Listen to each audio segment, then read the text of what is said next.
Voilà, Maliens, assalamu alaikum. Abalmakɛ don Cɔrinon ouverture média la. Mi Malien bɛɛ fo ka bɛɛ waleɲuman dɔn. Malien sigilen don diɲɛ yɔrɔ yɔrɔ. Cɔrinon ka foli bɛ bila jamanaden kelen-kelenna bɛɛ ye. K'a fɔ aw ye aw ka émission Cɔrinon décrypte ko Cɔrinon ka walawala aw ye nin y'o daminɛnen aw ye ouverture média kɔnɔ. Kunnafoni minnu n'a bɛ jamana kɔnɔ n'u nafa ka bon. O kunnafoni ninnu an bɛ olu de ta Maliens ka se ka o walawala aw ye. Aw ka se ka faamuyali sɔrɔ o la. Ko mun bɛ k'a bɛ se ka kɛ sababu ye ka dekun caman bɔ an kan ka yɛlɛma caman don Mali kɔnɔ ka ko caman bɛ k'o tiɲɛ da kɛnɛ kan Maliens émission in a bɛna kɛ sababu ye aw ka se ka faamuyali sɔrɔ o la maa minnu bɛ k'u bɛ ka Cɔrinon lamɛn nin waati in na n ka foli bɛ bila aw kelen-kelenna bɛɛ ye n'aw bɛ diɲɛ yɔrɔ o yɔrɔ Cɔrinon bɛ aw bɛɛ fo k'aw waleɲuman dɔn a kɛra Mali kɔnɔna ye o a kɛra Mali kɔkɛla ye o Sénégal jamanaw Laginɛ jamanaw Faransi jamanaw Amérique jamanaw an ka foli bɛ bila bɛɛ kelen-kelenna ye k'a fɔ aw ye émission mun n'an bɛna daminɛ a y'a partager sabula partageli bɛ se ka kɛ sababu ye maa minnu bɛ yen ko u tɛ nin ko ninnu kalama u bɛ se ka bɔ fɛn caman kalama a la cogo min na bi ye ntɛnɛn ye avril kalo tile 6 san 2020 diɲɛ kɔnɔ nin waati in na yɔrɔ bɛɛ ka kalan surtout an ka ba Maliba an bɛ jɔrɔ ni Mali de ta ye Maliens Cɔrinon bɛna émission la ka fɛn dɔ walawala aw ye ni o ye Mamadu Kamara IBK yɛrɛ kɛrɛfɛ maa dɔ don Maliens ko dɔ kɛn bɛ bi Mali kɔnɔ o fana ka jugu ni fɛn caman ye an bɛna an da don la k'o walawala aw ye ale tun ye ministre de la communication ye a bɔra o la yanni o cɛ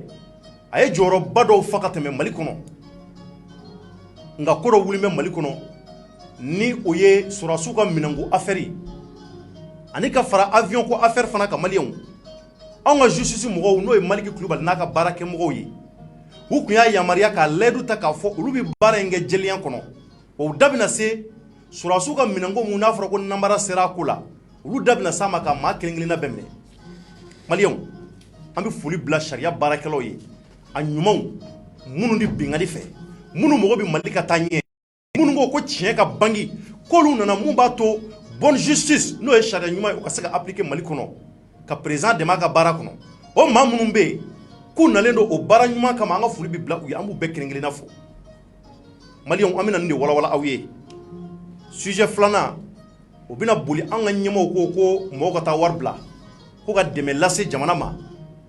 dɛmɛ mun b'a to coronavirus mun n'a b'an ka jamana kɔnɔ fana ka se ka wari dɔ sɔrɔ ka se ka kɛlɛ kɛ a ko kan an bɛna mun de fɔ an bɛna faamaw hakili jigin mun de la Maliens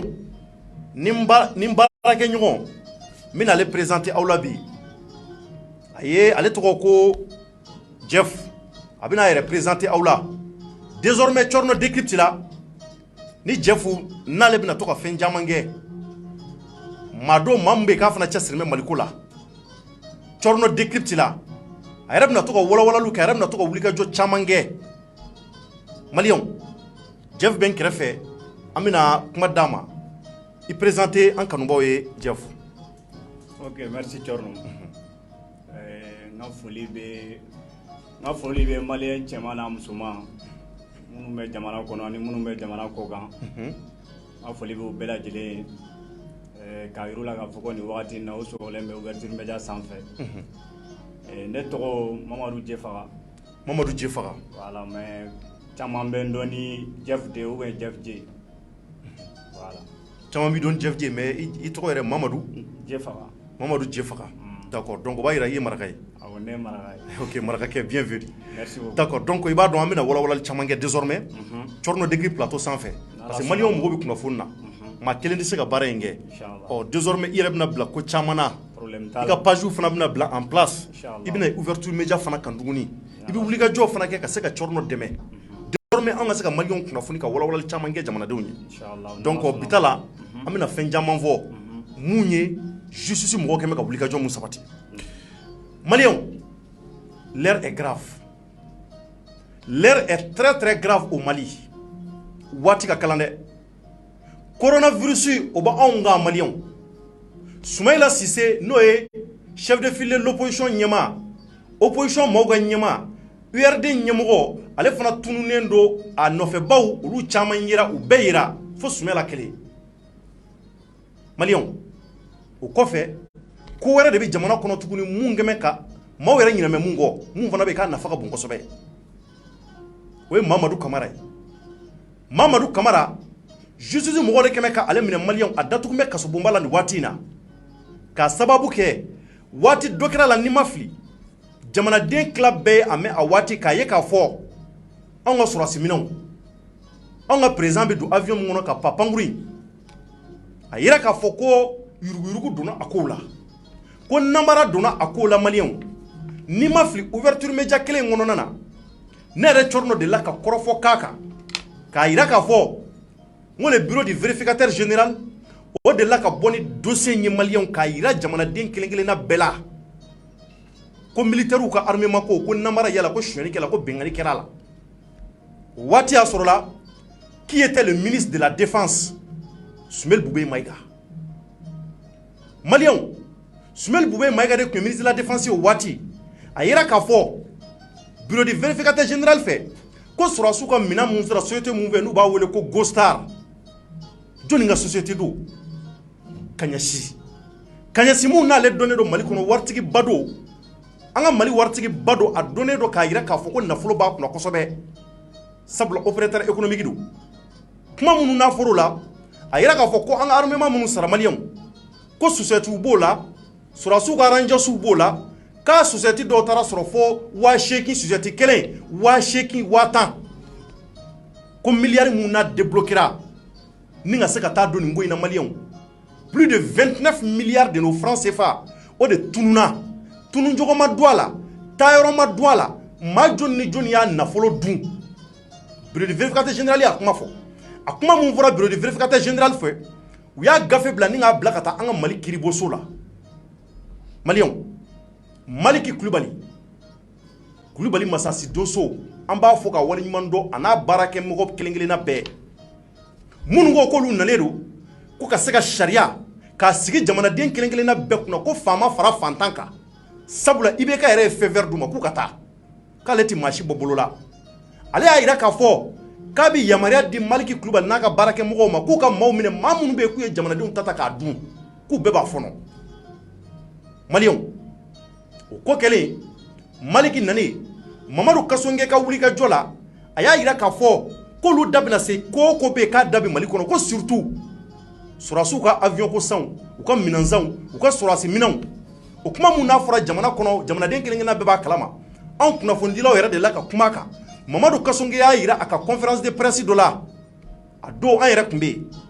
a ko maa si tɛ to yen ko mɔgɔ o mɔgɔ bɛ yen k'o bɛ se ka minɛ fanga fɛ o bɛ minɛ maa o maa bɛ yen ko minɛ kun b'o la o bɛ minɛ olu tɛ maa si den kɛrɛfɛla la wa ko nin baara in ko bɛɛ k'u sama ni dugawu ye o ye fasoden ɲumanw ko ye mun de nana kɛ sɔrɔdasiw ka minɛn mun bɛ yen ko yuruguyurugu donna a la sɔrɔdasiw ka minɛn bɛ Maliens ko namara donna a la taacogo ma don a la maa dama minnu kofɔlen don nin ko in na k'a fɔ k'u sen bɛ nin namara ko in na a fɔra ko Mamadu Kamara tun b'a la a waati c'est lui qui était le directeur de cabinet présidentiel la o y'a sɔrɔ IBK ale tun IBK kɛrɛfɛla la présidence kɔnɔ ale de tun ye directeur de cabinet a waati Maliens jɔnni fana tɔgɔ fɛn b'a ko la n'o ye Soumaïla Boubèye Maïga ye o waati la Soumaïla Boubèye Maïga était le ministre de la défense en ce moment Maliens maa wɛrɛ tɔgɔ fɛn b'a ko la n'o ye Ben Barka ye Ben Barka mun n'ale fana tun ye présidence la ale fana tun ye ministre ye a waati yana ka taa présidence la jɔnni fana tɔgɔ fɛn b'a la n'o ye Fili ye Maliens ko in bundelen don kosɛbɛ a bunelen don wa a kalayalen don maaw bɛ k'u yɛrɛ ɲini faamaw ɲɛ b'a la k'a fɔ minnu ko k'olu tɛ se ka minɛ k'olu teri ye IBK ye IBK sababu la hali ni fanga baarakɛlaw olu wele justice olu wele olu tɛna se ka minɛ k'u ɲangini ka se ka u ɲininka u dalakan na nka Maliens sariya baarakɛlaw Mamadu Kasonge n'a baarakɛɲɔgɔnw ani ka fara Maliki ninnu kan olu de ko k'olu nana tanga mun n'a kun bɔlen don anw ka Mali justice kan ka se ka o tanga kura k'o da anw ka Mali justice kan k'a yira k'a fɔ ko Mali tɛ don yurukutla tuguni Mali tɛ don namara la tuguni mun b'a to anw bonya o tɛ dɔwɛrɛ ye fo bonne justice ka anw ka jamana kɔnɔ maliyɛnw ni avion ko mankan mun na wulila waati dɔ la a waati Musa Mara nana a kɛra premier ministre a waati Musa Mara yɛrɛ da donna président ka avion ko in na da kelen ma se ka sɔrɔ a la a kɛra i b'a fɔ ko bourse i b'a fɔ ko Américain ka bourse minnu bɛ yen ni da kelen da la a bɛ yɛlɛ a bɛ jigin yɛlɛcogo t'a la jigin waati t'a la i ka o kuma in ye tiɲɛ ye Musa Mara nalen voilà donc Jeff nin ko mun n'a kɛlen don n bɛna kuma d'i ma an bɛna nin walawala jamanadenw k'a faamuya parce que en réalité ko dɔgɔmɛ jamanadenw na ko minnu bɛ yen k'a ka girin kosɛbɛ anw da tɛ se ka pan fɛn minnu bɛ k'u nafa ka bon Mali kɔnɔ maliyɛndenw jigi ye anw de ye anw de ye la voix des sans voix maa minnu bɛ yen ko u mago bɛ kunnafoni ɲɛnamaw la kunnafoni minnu bɛ yen k'a bɛ se ka jamana bɔ nɔgɔ la a b'a to jamanadenw b'a dɔn k'a fɔ ko jaja faso baarakɛla dɔw bɛ yen minnu bɛ yen ko Mali ka d'u ye o de ye Mali n'a ka maaw ye maliyɛnw anw y'a ɲɛfɔ aw ye o an ko gouvernement in kɔnɔ n'a bɛɛ tɛ maalankolon ye an ko gouvernement in kɔnɔ a bɛɛ tɛ sonyɛnikɛla ye an ko gouvernement in kɔnɔ b'u ka gouvernement in kɔnɔ n ko n'i y'a ye k'a fɔ an ko k'an ka wuli ka se ka dɛmɛ d'u ma k'u jukɔrɔma tonto n ko maa dɔw b'a kɔnɔ minnu ye baarakɛlaw ye ni minnu y'a kɛ an b'a fɔ minnu fana bɛ yen k'u m'a kɛ k'a ɲɛ o fana bɛ fɔ de maliyɛnw mun de bɛ sen na Mamadu bɛ bolola Mamadu dɛsɛlen don ka bɔ bolola Mali juges an ka magistrats Mamadu Kasonge y'a jira k'a fɔ ko Mamadu k'u ka taa datugu MCA la n'o ye Bamako kasobonba ye ko sabula ko les 29 milliards mun n'a fɔra k'a bɛna taa don sɔrɔdasiw ka minɛnw na ni maaba caman dɔgɔ b'a la k'u b'u bɛɛ minɛ kelen kelen ale tun ye IBK kɛrɛfɛmaa ye mɔgɔ dɔ maa mun bɛ yen k'a dɔnnen don IBK kɔrɔ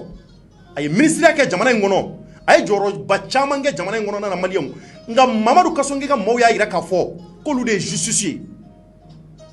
olu de ye le pouvoir judiciaire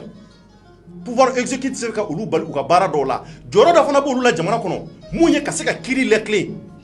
maa minnu y'a ta k'u minɛ k'u don kaso kɔnɔ maliyɛnw ko bɛ dugu kɔnɔ mun de kɛlen don mun de wulilen don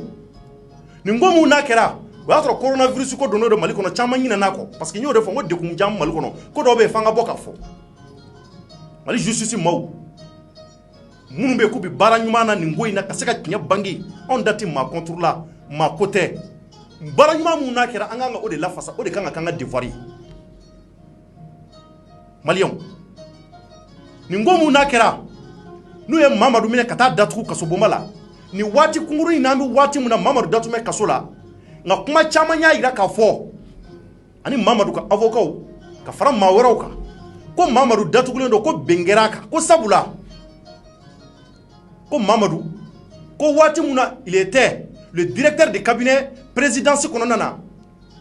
ko y'a sɔrɔ ko rang de ministre de tun b'a ka maliyɛnw c'est comme si que ministre ka jɔyɔrɔ ministre ka bonya mun bɛ k'a bɛ da ministre kan ko o de tun bɛ Mamadu kan o waati la ministre ni fɛn fɛn ka kan ministre ni fɛn fɛn ka kan ko rang de ministre avec les rang de ministre o de tun bɛ Mamadu kan a waati o kɔrɔ i b'a sɔrɔla mɔgɔ dɔ bɛ yen a bɛ baara kɛ présidence la baara mun n'a b'a kɛ présidence kɔnɔ u bɛ se ka jɔyɔrɔ d'a ma jɔyɔrɔ mun bɛ yen k'a ni ministre ka jɔyɔrɔ ka kan a dun yirala k'a fɔ anw ka jamana kɔnɔ sariya bɔ dɔ y'a jira k'a fɔ n'o ye l'article 616 ye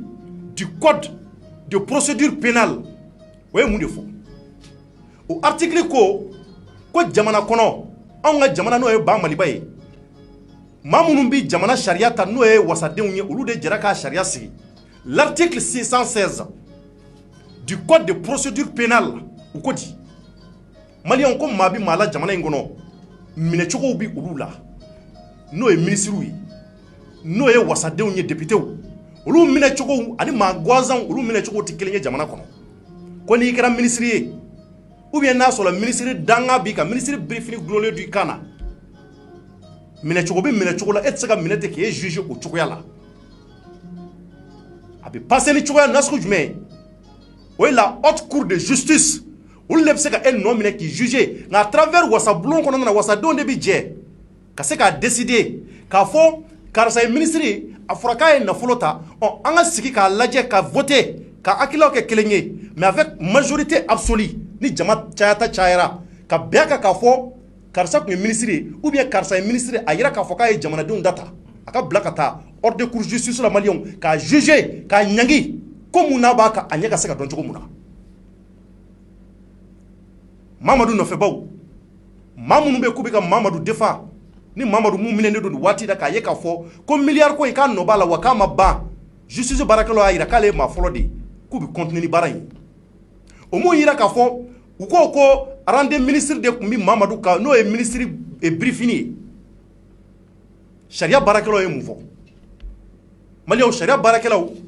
olu y'a jira k'a fɔ ko tiɲɛ don ko arande ministre tun bɛ Mamadu kan waati min na il était le directeur de cabinet présidence kɔnɔ ko nka ko prérogative de ministre tun t'a bolo o ye jumɛn ye ministre ni fɛn minnu ka kan n'o ye mobiliw ye garde corps ministre ka fɛn minnu ni fɛn minnu n'a bɛ di ministre ma k'o tun tɛ Mamadu bolo maliyɛnw ni waati in na le pouvoir exécutif ani ka fara pouvoir judiciaire kan u bɛ ka ɲɔgɔn dufa u bɛ ka ɲɔgɔn sama k'o cayalen don sabula Maliki Kulibali n'a ka maaw ko k'olu bɛ fɛ ka baara kɛ jɛlenya de kɔnɔ u tɛ fɛ ka bɛn maa kan nka u ye nin mun fɔ n'o ye arande ministre ye k'a fɔ ko parce que ko ministeriya Birifini tun gulonnen don Mamadu kan ko nka k'a minɛnw bɛ t'a bolo mun b'a jira k'a fɔ ko ministre yɛrɛ hakika don caman y'i yɛrɛ ɲininka na maliyɛnw ko kuma jumɛn bɛ fɛ ka fɔ nin ko la mun de bɛ fɛ ka walawala nin ko la tari maa bɛ yen ko ministre Birifini bɛ se ka gula a tigi kunna k'a sɔrɔ ministre fɛn bɛ yen k'o tɛ d'a ma n'o ye ministrew ni mun ka kan wa caman y'i yɛrɛ ɲininka o la maliyɛnw anw kɔni tɛ dɔwɛrɛ dɔn o ye sariya baarakɛlaw u kɛmɛ ka ko o ko sabati nin waati in na u ka baara ka se ka ɲɛ u bolo a ka se ka tilen u bolo an b'o de da aw tulo kan ko bɛ dugu kɔnɔ wa ko bɛ sen na Jeff n bɔra ka kuma mun fɔ jamanadenw tulo b'i la nin waati in na n ko jamanadenw ma désormais e de bɛna na an bɛ fɛnw walawala ɲɔgɔn fɛ an ye nin wulikajɔ sabati sabula Mali bɛ waati min na l'heure est très grave n'i tun y'a da kunun ni n ko kunun c'est à dire que san 10 ɲinan kɔ san 10 mun tɛmɛna n'i ko maa tun bɛ se ka minɛ jamana kɔnɔ mun de la ka ministeriya kɛ mun de la ka jɔyɔrɔba kɛ mun ni maa ka surun k'o ye président ka maa ye maaw tun tɛ d'a la nka anw ɲɛ bɛ justice baarakɛlaw la k'olu dɔw lawaleya bi ko mun bɛ yen k'a bɛ ka maaw kamana gan Jeff e bɛ se ka mun sɔrɔ ka fara ne ta kan nin ko la ne bɛ se ka mun sɔrɔ ka fara i ta kan an bɛ foli ani tanuni an b'a lase Maliki ma Maliki Kulibali a n'a ka jama parce que comme i yɛrɛ y'a fɔ cogo min na n'i y'a ye bi bi in na fɛn caman bɛ yen maliyɛnw bɛ ka bɔ a kalama ko caman bɛ yen maliyɛnw bɛ ka bɔ a kalama an bɛ se k'a fɔ Ala ni Maliki sababuya Ala ni Maliki sababuya Ala ni procureur général sababuya donc an bɛ mun f'u ɲɛna jamana in bɛɛ de ta don bɛɛ dama ka kan jamana in na ni mun ye mun kɛ an ka sira tɛ i ka aranko la an ka sira tɛ i ka place i bɛ place min na jamana kɔnɔ ni ɲankili min ka kan a ka da i kan parce que jamana in y'an bɛɛ de ta ye komi i yɛrɛ y'a fɔ cogo min na bi ta bɛ Mamadu Kamara de kan n'o tun ye ministre de la communication kɔrɔ ye donc a yirala k'a fɔ ko sisan fanga a yirala k'a fɔ ko sisan ko kiiribulon mɔgɔw olu y'ale comi mais comme i y'a fɔ cogo min na Cɔrɔnɔ ko caman de bɛ ka déroulé ko in dugumala la mɔgɔw tɛ mun kalama comme i yɛrɛ y'a fɔ cogo min na an bɛ an tɛ foyi la ka ɲɛɲini ko an bɛ ɲɛɲiniw de la coronavirus bɛ maliyɛnw kan dɛ mais ko nin ko in n'an ma wuli k'an cɛsiri a ko la nin kɔlɔlɔ bɛ juguya ni coronavirus ye cogo jumɛn Jeff n bɛna mun f'i ye Mamadu Kamara comme i yɛrɛ y'a fɔ cogo min na pouvoir n'o ye an ka pouvoir exécutif mɔgɔw ye Mamadu Kamara ye maa mun ni président IBK u ka surun kosɛbɛ an yɛrɛ y'a mɛn yɛrɛ i ka kɔrɔfɔ kuma tɛ ko président yɛrɛ n'a ka maaw k'u ye pression boli Maliki n'a ka mɔgɔw kan n'o ye Kasongi n'a ka maaw ye nka an bɛna tila ka ABC wele sɔnni parce que ABC an y'a ye ale ka kunnafoni di la ale ko président k'u ye pression boli kosɛbɛ ko Mamadu Kasongi n'a ka maaw kan ko mun b'a to ko Mamadu Kamara ka se ka bila cogo min na donc k'a waati yɛrɛ ko fɔ magistrats bɛɛ wulila ka taa dɛmɛ lase Mamadu Kasongi n'a ka maaw ma i ka o kuma in a minɛlen Mamadu Kamara minɛlen mun de bɔra a ko la an y'a ye k'a fɔ ko kuma bɛ fan bɛɛ k'a jira k'a fɔ ko président IBK ale y'a jira k'a fɔ ko Mamaru Kamara kan ka bila ko parce que ko titre de rang de ministre de tun b'a la donc titre de rang de ministre de tun b'a la magistrat fana ye mun de jira magistrat y'a jira k'a fɔ ko Mamaru a fɔra ko Mamaru Kamara ko titre de rang de ministre de b'a la mais ministre ka prérogative o tun tɛ Mamaru Kamara ka bolo kan comme i yɛrɛ y'a fɔ i ka kuma kɔnɔ cogo min na mais sariya baarakɛlaw de y'o fɔ sariya baarakɛlaw de y'o fɔ sariya baarakɛlaw y'a jira parce que président y'a jira de kunnafoni di togow la kuma minnu fɔra kunnafoni kɔnɔna la sariya mɔgɔw y'a jira k'a fɔ ko wa Mamaru Kamara min filɛ nin ye ko Mamaru Kamara ko wagati min na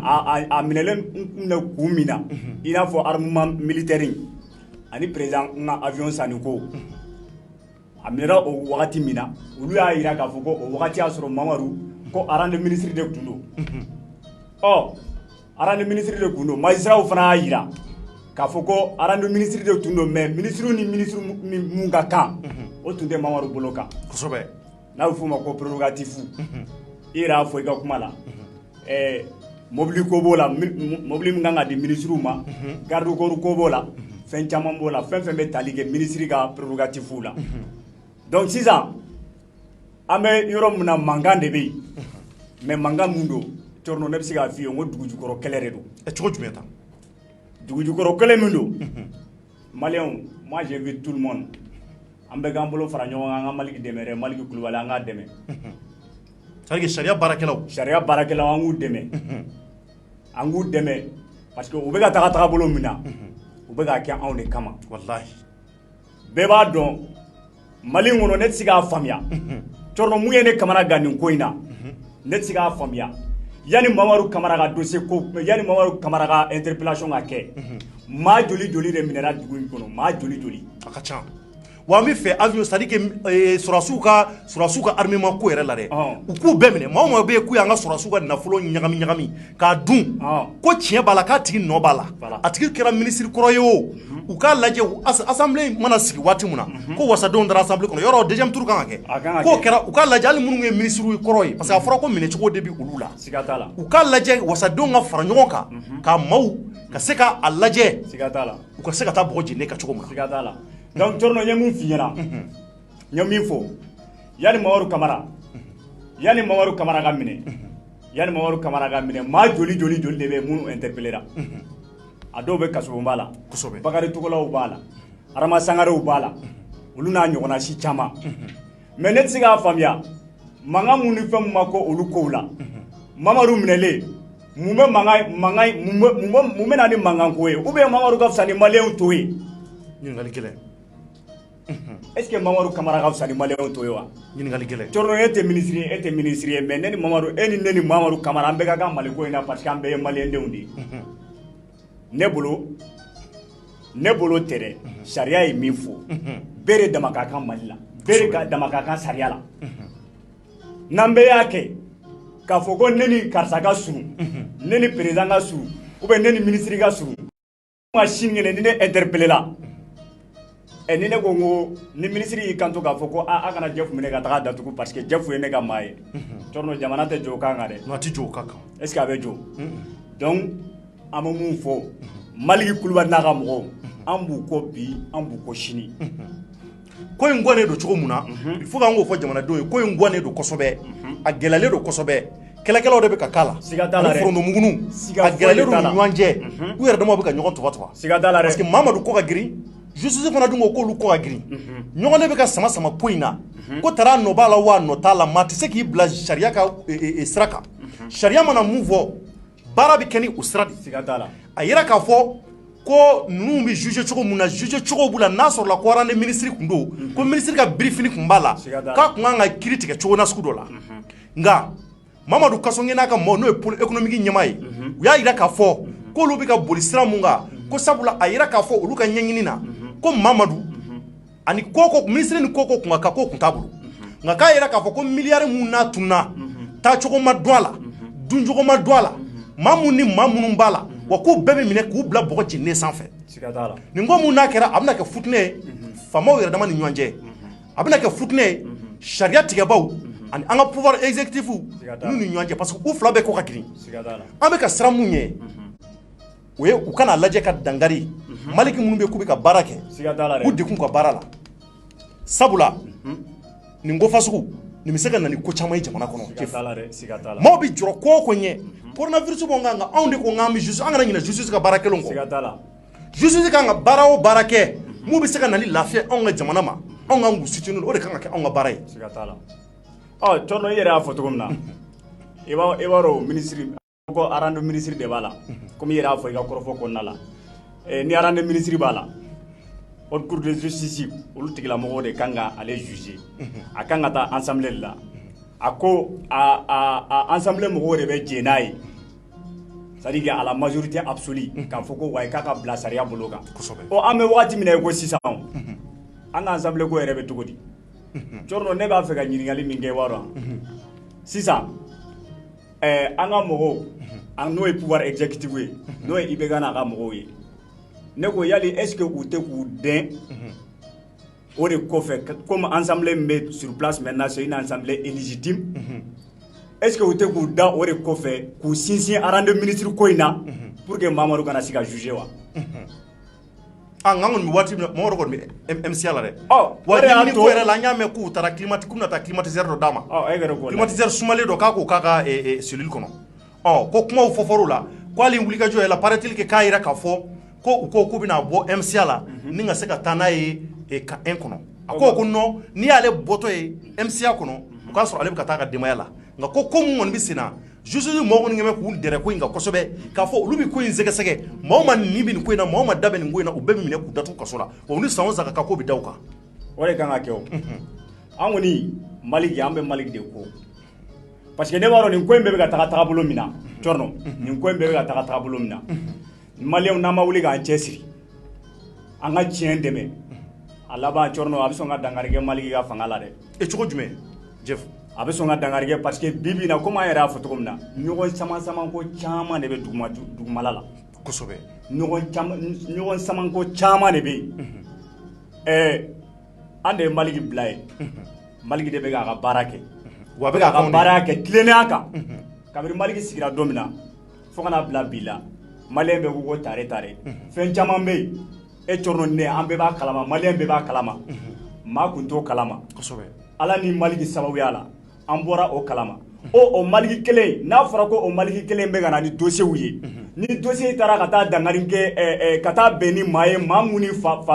jamana ɲɛmɔgɔw ka surun n'a y'olu interpeller munna u b'u interposer o la mun de la u b'u interposer o la donc o b'a jira k'a fɔ k'an bɛɛ tɛ kelen ye jamana ko in na an bɛɛ tɛ kelen ye jamana ko in na u b'o k'o de jira anw na wa an kɔni an tɛ dɔwɛrɛ fɔ an tɛ dɔwɛrɛ dɔn Maliki an b'a ko bi an b'a ko sini wa Maliki ka fanga Maliki tɛ bɔ ye dɛ Maliki tɛ bɔ ye dɛ an bɛ welekan min bila jamana ɲɛmɔgɔw ma o de ye Maliki ko ye u ka Maliki to ye Maliki tɛ bɔ ye dɛ u k'a to ye a k'a ka baara kɛ tilennenya ani tiɲɛ kan a tɛ tɛmɛ nin kan Jeff maintenant yan'an ka ABC sɔrɔ donc k'a jira k'a fɔ hali bi Maliyɛnw ko mun n'a bɛ sen na ko mun n'a bɛ dugu kɔnɔ nin waati in na an bɛ segin a kan k'a fɔ Mamadu Kamara ka nin dossier Maliyɛnw a jirala k'a fɔ ko nin ye pénal c'est-à-dire que nin ye pénal sira de droit pénal sira don donc a jira k'a fɔ ko n'i ye droit pénal sira ta k'a lajɛ k'i b'a ye k'a fɔ l'interprétation stricte ani interprétation simple bɛ yen o danfara ye mun ye a jira k'a fɔ ko Mamadu ka sira ninnu k'a jira k'a fɔ ko c'est une interprétation stricte de don o kɔrɔ o b'a jira k'a fɔ n'i ko fɛn mun ye interprétation stricte ye droit pénal kɔnɔ o b'a jira k'a fɔ ni nin ye jɛman ye o y'o de ye ni nin ye bilenman ye o y'o ye danfara foyi t'o la nka n'i ko mun ye interprétation simple ye o b'a jira k'a fɔ sigasɛgɛnna b'a la o b'a jira k'a fɔ n'a taara sariya bolo o bolo ka baara sira kan o bɛ se ka hakililata fɔ a kan nka a jira k'a fɔ ko nin baara mun n'a bɛ sariya baarakɛlaw bolo nin waati in na ko jɛlen don a ko dɔnnen don wa sigasɛgɛnna ko t'a ko la anw bɛ mun ɲini nin ko la anw mɔgɔ bi tiɲɛ de la nin ko in na maa minnu ye surasiw ka minɛn dun plus d'1 milliard et quelque o tununa tacogo ma don a la Maliyɛnw surasiw ka minɛnw dunna yan anw ka surasiw bɛ faga don o don maa juguw fɛ ka sababu kɛ minɛndanya ye a wariw votera k'a lajɛ ko minɛnw bɛ sanga d'u ma a yɛrɛ k'a fɔ de bureau de vérificateur général yɛrɛ y'a fɔ ka kɔrɔfɔ la ko namara kɛra k'u taara di société ma société mun yɛrɛ bɛ yen k'olu taara surfacturation de k'a ko la ka taa wariw caya k'a sɔrɔ la ni nin ko fasugu bɛ kɛ ko mun bɛ yen k'a bɛ jamana ko kun kan a kɛra avion ko ye o a kɛra sɔrɔdasiw ka minɛn ye o a kɛra ko o ko ye ko jamana ko don a kan ka passer assemblée nationale de la fɔlɔ n'o ye wasabulon kɔnɔna ye wasadenw de b'a voter k'a fɔ nin wari mun n'a bɛna taa don anw ka jamana ko nin na anw jɛnna n'a ye an b'a wari voter a wari ka kɛ nin hakɛ ye o problème de nana kɛ avion ko domaine kɔnɔ avion ko problème nana caya o la an b'a ye k'a fɔ Musa Mara bi kɛ waati min na premier ministre ye Musa Mara nana prix wɛrɛ fɔ mun ni président ta tɛ kelen ye siga t'a la Mali avion ko avion présidentiel comme i yɛrɛ y'a fɔ cogo min na a prix bɛ varier ni n ko a prix bɛ varier k'a ta o don fo bi la jɔn bɛ se ka maliyɛn jumɛn de bɛ maliyɛn den jumɛn de bɛ yen kosɛbɛ n t'a fɔ ko fanga n'a a kɛrɛfɛmaw dɛ mais maliyɛn jumɛn de bɛ yen maliyɛn jumɛn de bɛ yen mun bɛ se k'a jira k'a fɔ ko wayi ko avion in sanna nin prix exact de la mɔgɔ t'o dɔn donc ne bolo ni maa sɔrɔla jamana kɔnɔ maa min bɛ k'an dɛmɛ pour que an ka se ka walawalali sɔrɔ kow la bɛɛ kan ka jɛ k'o tigilamɔgɔ encourager a tɛ tɛmɛ o kan donc maliyɛnw an bɛna ABC sɔrɔ sisan an ni ABC bɛna kuma parce que ale fana ye dossier in ta en main a fana ye fɛn caman fɔ a kan donc a bɛ mun dɔn a kan an bɛna ɲininka o la ka se k'o walawala an ye an bɛ Baba Sise salamu aleykum. Aleykum salam Thierno somɔgɔw. Tari baasi t'i la. Baasi foyi tɛ n na n bɛ Ala tanu. Nba. Nba. ABC ko mun bɛ Mali kɔnɔ nin waati in na a kɛra comme coronavirus yɛrɛ ye maaw ɲɛna fɛn caman kɔ nka an y'a ye k'a fɔ nin ko in fana a nafa ka bon sabula an ka Mali justice n'o ye Maliki n'a ka cɛdenw ye u kɛn bɛ ka wuli ka jɔ sabati k'a fɔ ko avion ko kuma minnu tun y'a daminɛ n'o ye sɔrɔdasiw ka minɛnw ye donc k'u bɛna baara daminɛ u bɛna a kunkoloba kelen kelen bɛɛ minɛ maa minnu bɛ yen k'u ka girin Bamaɲunkuru k'u bɛna u bɛɛ kelen kelen na minɛ u tɛ bɛn maa si kan donc an y'a ye k'a fɔ baara in kɔni k'u y'a daminɛ Mamadu Kamara la kuma caman fɔra a la bon e yɛrɛ fana ka journal gafe kumana kan n'o ye Figaro Mali ye donc e bɛ se ka mun sɔrɔ ka fɔ nin kuma in na. D'abord n bɛ bɛɛ lajɛlen fɔ minnu bɛ k'an lamɛn ani minnu bɛ k'an lajɛ k'a fɔ ko ni affaire je pense que Maliyɛnw yɛrɛ ye kuma caman fɔ parce que a waati la mɔgɔw kɔnɔ ko sariya tɛ yen ko justice tɛ yen tiɲɛ yɛrɛ la à l'époque la sariya tun tɛ k'a ka baara kɛ parce que nous on peut dire ça comme ça. D'accord. Parce que ni affaire sugu a mana kɛ cogo o cogo avion de don président ka avion n'a dossier taara di mɔgɔw ma justice la ni ko ma b'a la mɔgɔw bɛ kuma caman fɔ et c'est normal. Kosɛbɛ. Procureur min tun bɛ yen nɔ à l'époque Banjugu Jawara Banjugu tun ye dossier classé sans suite bɛɛ y'a ye. Mais Bacili de la k'a fɔ un procureur il peut classer là un dossier mais ça ne veut pas dire que c'est fini. Donc je pense que Malik nana u y'o kuma in labɔ parce que c'est le même procureur qui gère ces affaires là procureur kelen de don mais kaso kɛ min bɛ yan nɔ ale de tun ye Banjugu ka adjoint. Donc ko caman bɛ kɛ i b'a sɔrɔ procureur n'a ka adjoint tɛ ɲɔgɔn fɛ ko caman na quoi donc quand ale nana kuma min ale kɔnɔ ni ko tɛ se ka to ten. Bon u ye affaire ta k'a dayɛlɛ ko bɛ yɔrɔ min sisan mankan bɛ yɔrɔ min parce que depuis que Camara ninnu lamɛnna o les camarades ont été écoutés par le pôle économique u ma wuli ka t'u minɛ ten o u ka audition bɛ yen nɔ donc maintenant Camara minɛra mɔgɔw bɛ k'a fɔ ko non Camara mankan ka minɛ parce que ko ale tun ye ministre de c'est vrai a tun ye ministre ye mais ko bɛ kɛ kuma min 2013 Camara n'était pas ministre Camara kɛra ministre 2014 de. Oui mais n'a fɔra k'a waati a bɛ se a fɔra waati ko ministeriya birifini kun gulon b'a kan n'o ye rendez ministre ye k'o kun b'a kan. Non, a ça ne se fait pas comme ça. Moi, je ne parce que aller tu es acte posé, mais il n'était pas ministre. Et puis, immunité sur le Tchoko, il n'était même pas ministre. Tchoko Mais parce que ni un camarade de dossier, ta camarade a un papier de Boka, Foko, marché que dit Kanyasima. Kanyasi, il était conseiller à la présidence d'Ibeka. Donc, Mamadou Deo, pourquoi marché dit que Kanyasika souhaitait moi Kanyasi est marché sur mais camarade de papier beau là, Ibeka ma papier beau. Au nom de la présidence, c'est Ibeka le président, mais Ibeka ma papier beau, camarade de papier beau. Donc si en tant que directeur de cabinet, n'est pas de à Foko, camarade a fait ça, mais à Tseka que Ibeka quoi, parce que ni quoi que moi là, faut dire que Boakalama, on a quelque chose. Mais elle sait que fin du mois, a ouvert boîte que le con, a ouvert présidence de là. Donc à part à cause des équipements militaires. Aw kan appel d'offre de que pour que moi munu ba se ka marché ni lu ka ni am comme kete c'est pourquoi on l'a inquiété pour favoritisme favoritisme on a dit aka mo ma ou à créer mo ma parce que ils sont tous les mêmes ou be nyon créer ko créer donc depuis le 27 le 29 nous on a été ko Camara minera bon mo chama directement dans la côté mais je pense que bi qu'on ya famu Camara il est actuellement en prison bɛɛ ka condition yɛrɛ comment on appelle ça améliorer u taara frigo d'a ma u taara télé d'a ma u taara fɛn caman d'a ma bi kunu donc maintenant i fɛ ka fɔ ko i ko Mamadu ko nin b'a yira k'a fɔ k'a kelen tɛ mais ani jɔn don e fɛ ka ko président fana nɔ b'a la ou bien ani jɔn don non je te dis que IBK yɛrɛ avion défendu yan nɔ a interview b'an bolo u ye IBK ɲininka u k'a ma aw ye avion san mais avion san wari bɔra min parce que wari min sera avion san o wari min yɛrɛ man kan ka avion san o parce que l'avion n'était pas dans le programme IBK nana 2013 u ye fɛn fɔlɔ min kɛ c'était ça c'est pour que Tatamli yɛrɛ baara bila parce que Tatamli n'était pas ah ouais mais Tatamli il s'entendait pas avec ces gens là donc Tatamli ye baara bila ka sababu kɛ affaire kelen de non il y avait cette affaire là Tatamli a laissé tomber parce que Tatamli a ma son ni ko sugu de ma mais Tatamli tara Moussa Mara nana qu'il a défendu même Moussa Mara a y'a follow dessus pour lui il regrette d'avoir défendu l'avion là pourtant quand il était premier ça a défendu maintenant Camara il était pas ministre il était à la présidence maintenant Boubé Ani Fili Ani Ben Barka ou Momo Sabanouni des ministres à l'époque parce que Boubé était ministre de la défense il veut qu'un avion là c'est matrice au nom de l'armée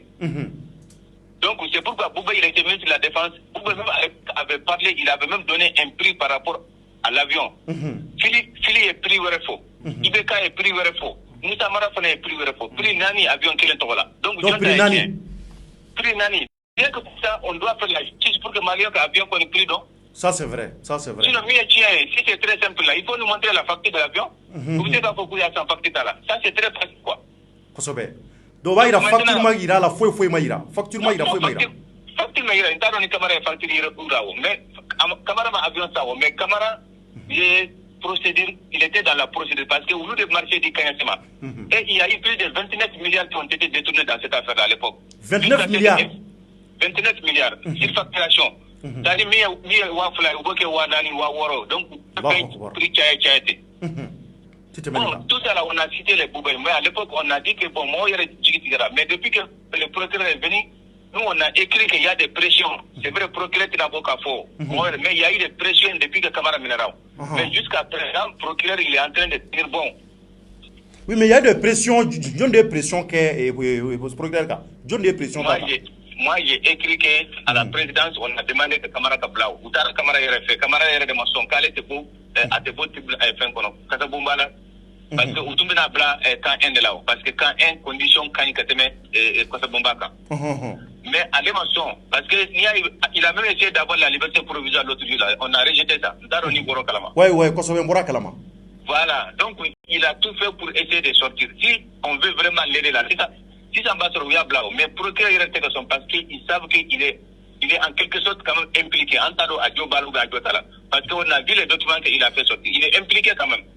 moi je sais de faire un faux par rapport à l'achat mais quand même aller de coco marché que d'intigement même une tigitare n'ambara que c'est ça Camara Benyingaki Camara n'est pas habilité à donner un marché à quelqu'un ou bien à demander qu'on donne un marché à quelqu'un donc dans la procédure ça c'est pas correct maintenant les magistrats aussi ont compris que vraiment pression ne peut que Lukan vous savez pas comment on est au finir les magistrats ne parlent pas trop on dit que Lukan ou Barake mais moi on fait comment Chama Fuma mais n'y a que la information Chama sera là ou le rapport que ta procureur fait que ta foi vraiment ebe baramina ambi demain ambe ko kuma munu mais par rapport aux pressions là ni mo pression qui il ka foignana parce qu'il faut que ni baraka ta fo adana c'est pourquoi je dis que bon, nous on n'a rien contre les gens qui sont pris ou bien les gens qui ne sont pas pris. Donc c'est pourquoi en bas c'est que même faux, en bon faux. Parce que même aujourd'hui on a mis instruction. En bas, mais on sait qu'à faux, c'est interdit pour la presse de parler de certaines choses. C'est pourquoi mais c'est un rappel c'est des choses comme ça. Donc maintenant, moi être rendu ministre, avoir rendu ministre et ministre là, c'est pas la même chose, nulle part au monde. C'est pas la même chose. D'accord, oh mais quoi bolo djumé ça ça dit que quoi quand ban choco djumé ou que meka bla choco djumé ça actuellement. Maintenant, tu as vu que le procureur a dit que maintenant parce que les autres là Boubé, Ani Fili, Ani Belbarka et ils étaient des ministres à l'époque. Ils étaient des ministres. Donc c'est pourquoi la loi dit que un ministre dans l'exercice de sa fonction. Si un ministre, ni ministre doit la 604 donc Warishuen. Ou Bimina qui tire d'Atoukou, parce que tu n'as pas fait ça en tant que ministre. Mais si tu as fait un acte au nom du gouvernement en tant que ministre, au yoro de la Mina Choko Bila quoi. par exemple, c'est ça. Si ni ministre doit y avoir c'est ça, ou bien n'a bini c'est ça. La justice peut le poursuivre, ça n'a rien à voir avec, parce qu'avant qu'il en tant que ministre, mais là, acte posé, là, terrain de faire au nom du gouvernement, ou bien là, il détourné. Ça, on va dire qu'il l'a fait en tant qu'acteur ministre. C'est pourquoi on essaie de voir les documents qu'ils ont signés. Quand il y a le camarade de papier, un document signé, le camarade a signé en bas, c'est écrit directeur du cabinet de la présidence. Ce n'était pas en tant que ministre. À manquer ministre, c'est quand Tatamli a démissionné, Ibeka et Marata. Marata, gouvernement de la ministre de la communication. Donc, tu vois que côté Nyona, moi, je fais quoi de Nyona, alors que c'est pas la même chose. D'accord. Compris la justice dans sa démarche. Maintenant, le droit, c'est le droit. Voilà. Donc maintenant, elle fait quoi qu'à l'aventure? Par exemple, comme Machaman Dabi Koina, donc la justice vraiment a décidé que Kofuka Moko Numbekeling Lamine. Donc, elle a bolo Koka l'aventure, mais Mot Mundabala, ou Lufanaka Minute. Mais comme déjà assemblée était un follow. Parce qu'il y a un Chogo, moi, ça va minute Tobara follow. Parce qu'il y a même des mandats d'arrêt qui ont été, comment on appelle ça, la fait, contre les Kanyachi et puis les Amalou Koumala. Parce que moi, je marché traité. Parce que l'autre est mal là, c'est ça. Donc, même mandat d'arrêt international d'Ara Ouluka. Maintenant, les trois ministres là, Oulou, tu sais que la fois à Kateme, votre coup de justice là. Maintenant, au final, c'est la Cour suprême qui doit saisir l'Assemblée. Bon, l'Assemblée est donc je pense qu'au Yorkoni, il faut encore de la patience parce que le procureur, quand même, il a déjà fait le communiqué, il a dit qu'il allait Cour suprême saisir. Donc, Cour suprême de l'Assemblée, il y a saisi, c'est ça. Donc, maintenant, nous, c'est les députés qui doivent voter ça. Au final, parce qu'on connaît le mari, c'est pas facile. C'est pourquoi les députés là, on les attend. Ou dans des salles d'affaires, c'est pourquoi vous pour se protéger. D'accord. On attend pour voir la suite. Mais ça dit que moi j'ai entendu que avec les Damadobo, comme Malik Dimina, a combien fait un black, bara black quoi. Est-ce que au Kumamea, quoi ça vous dit? Non, ça c'est la vérité, c'est pas la première fois. C'est la vérité. Non, c'est la deuxième, la troisième fois que Malik voulait arrêter. Parce que ni Ibeka Borate la Kafo a vraiment Malik, il faut faire ton travail. Ko netina mon chi demain. Ko wa netina kuma dado mon chi ko kumala. Jitika Barake. Ibeka il faut devant tout le monde, il faut devant même les magistrats. Mais si tu vois les magistrats, même surtout les syndicats, ou le cas où il est procureur fait, Kodo de Beno. Parce qu'ils savent qu'il y a un blocage de l'exécutif qui veut s'impliquer par rapport à ça. Donc Malik, c'est quelqu'un aujourd'hui, n'a un barabla. Je pense qu'à fin c'est que tiens quoi. Parce que c'est que certains cherchent. Va donc au Sougoudou, il va laisser tomber. Mais n'a pas blas, c'est ça. Le procureur qui est là-bas aussi, au fait, la main libre sort. Donc je pense qu'il faut qu'on tienne pour aller jusqu'au bout. Nous, en tant que journalistes là, on n'est pas pour les magistrats, on n'est pas contre les magistrats, on est pour la justice. Magistrat Chamambe, Dongoro, Ambe Djibouka, nous, on va les laisser. Avion, il faut que les Maliens sachent, avion, ça n'a pris du maintenant. En fait, Chamanke, Amaseko, donc la justice n'a pas nous dit ça. On peut dire, ça c'est des choses dans un pays comme ça, vraiment. Ou avion, sont faux. Si nous, un facteur beau, comment me blanc? Comment me blanc?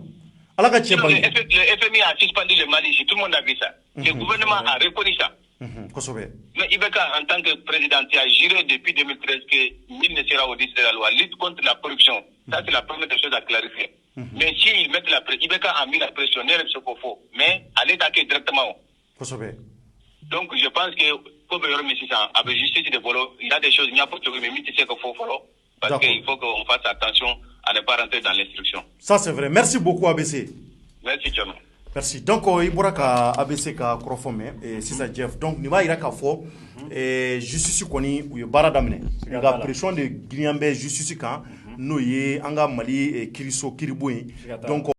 pression boule du ka kosobe. Pression una boule du ka ira ka foko nyamaudu. Nyamko mun sanve. Pouvoir exécutif mu ko likemba pression boule parce que Mamadou Kamara mu ale kun na le datugulo no watina ale fana kun bi au pouvoir exécutif clé la a teru ma chanyi a balmo ka chanyi ani ma chama nyondo donc o ba ira ka fo ni ngomu ni abisena de watina a keme baray sabula ABC bora ka mu vo amogo bodela avion sans prix au cadon a sana prix mu no cadon chorno sino mu yere na kamana gan quoi ne ma se ka mu fam yaw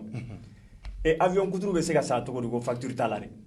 ni ngali kelen kabro yoro la malien nga don ga foka an janfara nunu fere non mais d'ailleurs avion yɛrɛ man ka taa san même hali ni facture ko don avion man ka taa san tant que wasadenw d'a kalama voilà ni ko bɛ taa sa jamana ka compte kɔnɔ a kɛra avion ye o a kɛra terrain ye o a kɛra fɛn o fɛn wasadenw de kan ka bɔ a kalama ka bɛn n'a prix ye k'a fɔ nin prix an sɔnna nin ma nin de ka kɛ ne parce que olu de bɛ ka anw représenter assemblée kɔnɔna la donc tant que o ma kɛ ko kɛra k'a sɔrɔ olu yɛrɛ t'a kalama o yɛrɛ ye namara yiralen u t'a kalama ye mun ye bɛɛ y'a ye avion sannen kɔfɛ de avion sannen kɔfɛ de assemblée mɔgɔw ye ministre interpellé ka taga n'u ye bɛɛ y'o ye bon ne bolo IBK yɛrɛ nana a y'a yira de k'a fɔ ko wa lui il est là pour lutter contre la corruption mais n'i ye ko tagabolo ye ta k'a lajɛ Tchorno ko bɛ ka taga tagabolo min na n'i y'a ta k'a lajɛ i b'a dɔn k'a fɔ ko tiɲɛ yɛrɛ la n t'a fɔ n ko cɛkɔrɔba jɛngɛnna sa nka Tchorno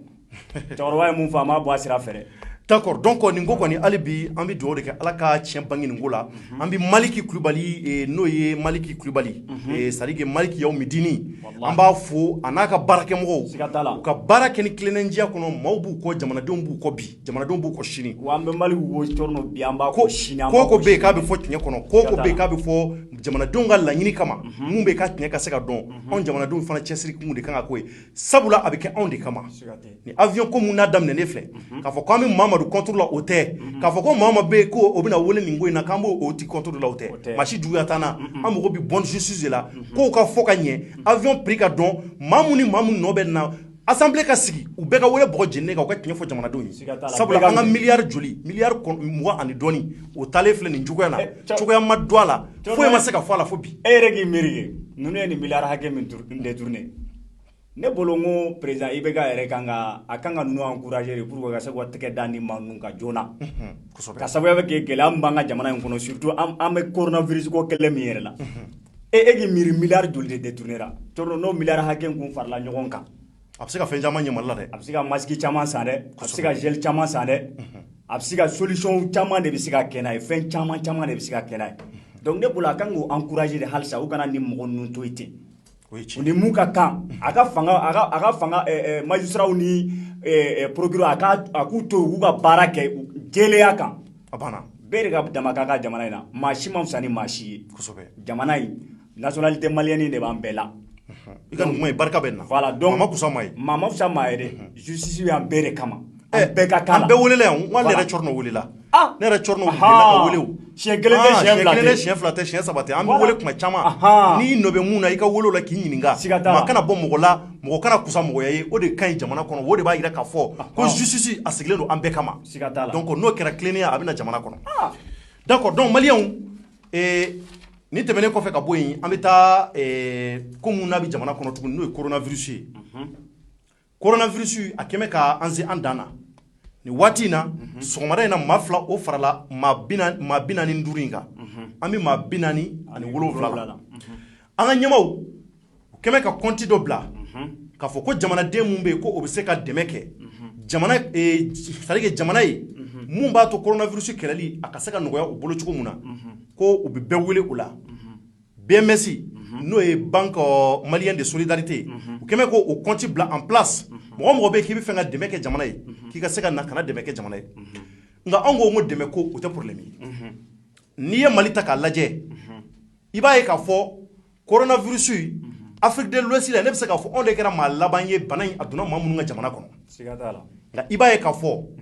anw de bɛ bɛɛ kɔ ka tɛmɛ ko in labɛn kan a donna anw minnu ka jamana kɔnɔ laban na a donna minnu fɔlɔ ka jamana kɔnɔ olu kɛmɛ ka labɛnw sabati a mɛnna anw yɛrɛ ɲɛ b'a la tiɲɛni bɛ ka kɛ nka anw de bɛ kɔ ka tɛmɛ bɛɛ kan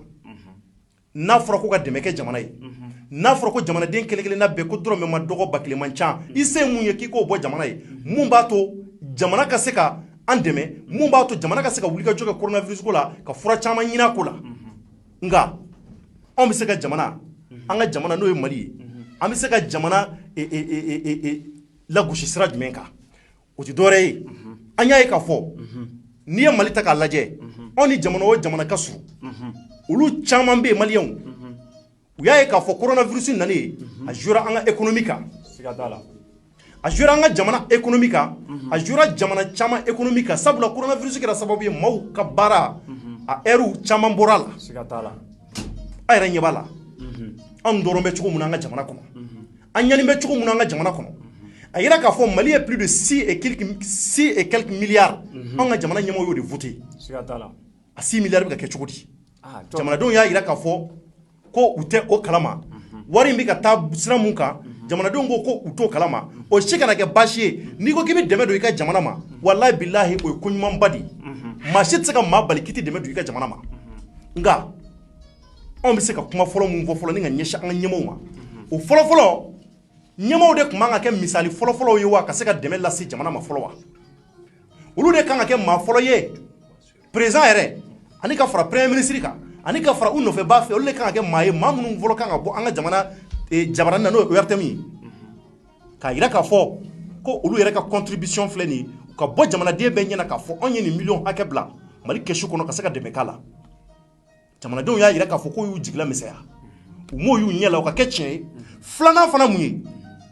anw ka sous-région fɛn bɛ an kɛrɛfɛ n'o ye Sénégal ye Niger Mauritanie Maliens taara aw b'a kalama k'a fɔ ko jamana ninnu bɛɛ kɛmɛ ka mun kɛ coronavirus bɛnnen u kan u ka ɲɛmɔgɔw y'a yira k'a fɔ ko k'u ka ji ani courant facture ko k'a sarali bɔ jamanaden bɛɛ kan ko maa si kana sara sabula sɔrɔ ka dɔgɔ nin waati in na sɔrɔ ka dɔgɔ wa sɔrɔ a tɛ ka bɔli kɛ u ko tiɲɛ don ko dɛmɛ ka kɛ jamana ye Niger président y'a yira n'o ye Issoufou ye Sénégal président Macky Sall ani Mauritanie président olu ko k'olu fana ka dɛmɛ ka contribution k'o de ye nin nafolo u bɔra k'a yira u ka jamanadenw kelen kelenna bɛɛ la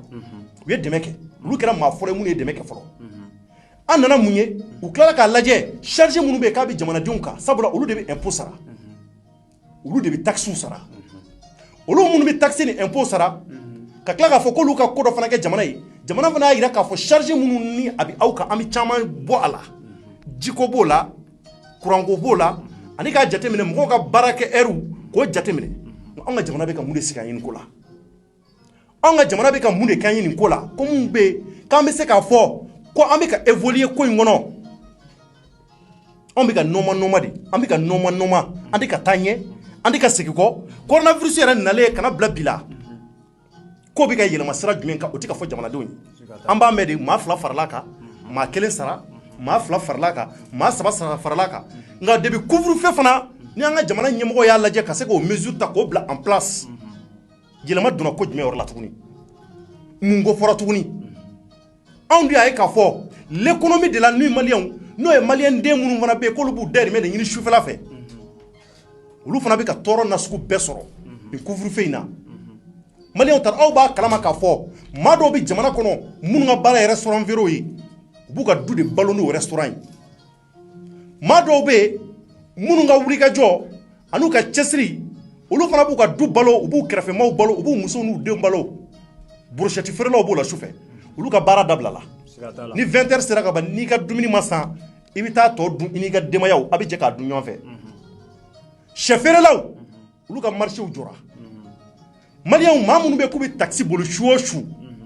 dɔw fana ka baara de ye ka taxi boli sufɛ sabula olu bɛ marché sɔrɔ sufɛla fɛ dɔw fana olu bɛ bɔ u bɛ taa boîtes la u bɛ taa baarw la ka t'u ja maa minnu bɛ taxi boli sufɛ olu bɛ marché caman sɔrɔ à travers ces gens là o taxi bolilaw olu fana ka marché bɛɛ jɔra maliyɛnw o kɔfɛ sɔ feerelaw fari feerelaw makɔrɔni feerelaw minnu bɛ yen k'u bɛ makɔrɔni 40 ni 20 feere